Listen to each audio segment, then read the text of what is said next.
So I called my mother, and my mother was a little bit irritated that I was telling her about, I want you to be excited. It's important that you get excited. Whatever exercise you do, I want you to be excited. I'm supporting you in this. I want you to know you have my support in doing the exercise that I know you want to do. But it's important that you get excited. And it was more of this protective mechanism. I've been working with my friends a lot, I've been talking with my friends a lot about the idea of psychological defenses and inoculation. And what a great many people inoculate themselves from is reality. They put up all these defenses, these psychological defenses, to inoculate themselves from ever coming in contact with reality. Because reality is actually the thing that's most frightening to them. They would rather live in the known and understood delusional fantasy that they create than embrace the unknown and unknowable mystery that is the self-creating in the world.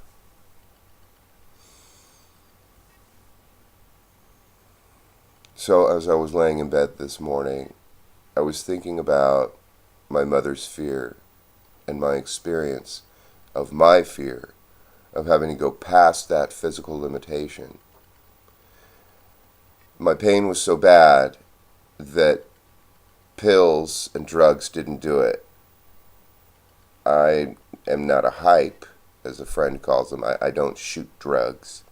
I have had a doctor tell me, well, your pain is so bad before surgery, your pain is so bad that, and the amount of medication that you're taking is so much that the only thing, no, actually I wasn't taking any medication. I was clean and sober, so I was taking ibuprofen.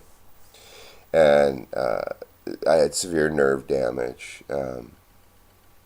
And I also found out that ibuprofen, in some cases, with high doses, causes depression in some people. So it's important, it's important to know that. But I was also in a great deal of pain, and being in pain all the time can be depressive.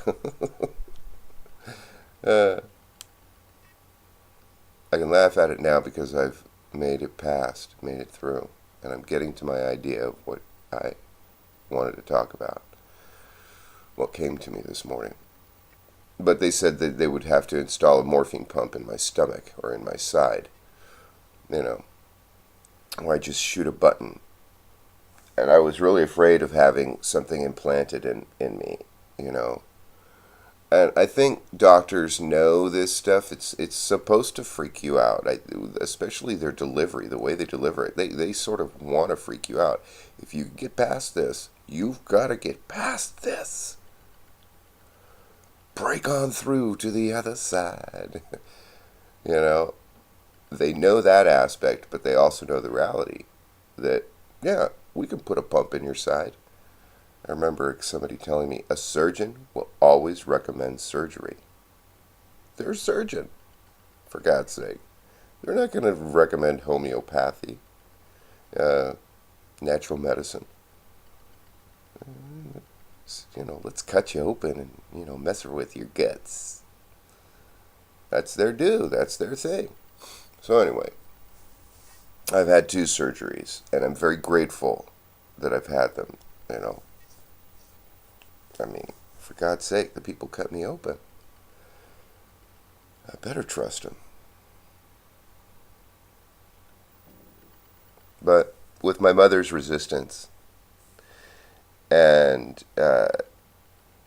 listening to the Wake Up Radio, I was listening to the national NPR, National Public Radio, and because that's what my snooze is set on, so it wakes me up. And they were talking about how this month, and I find this very interesting, they have brought to publicity the amount of money that California is in shortfall. And the response of our governor of the shortfall is from this amount of millions here, this amount of millions here, this amount of millions here, and this amount of millions here. And I was like, my God, they should do that every month. Every stinking month, they should say we have a surplus or a shortfall. And this is why the surplus is here, and this is where it came from, and this is, whatever it is. And this is the shortfall, and this is where it is from, and this and that. And they should do that every stinking month, but they don't want to do it every month. They don't want people to know, and they don't want to think about this stuff. And this goes to the heart of my realization this morning. This morning I realized that, well, actually not this morning, but I got 2 new books. Parzival by Wolfram von Eckenbach. Been looking for that for a while. I'm really enjoying it. And one of the books by Campbell that I don't have in my library. I was surprised. The Mythic Image. This is from 1972, shortly after he finished his major works of the Mass of God. But there is in this the final, next to the sacrifice. This is chapter 5 and chapter 6. These are the 2 final chapters. The sacrifice, and then chapter 6, the awakening. Now in the sacrifice, the willing victim. And you see, this is what I had to face when all of the social services and everything failed me. I had to come to terms with my metaphysical, spiritual, emotional, psychological death.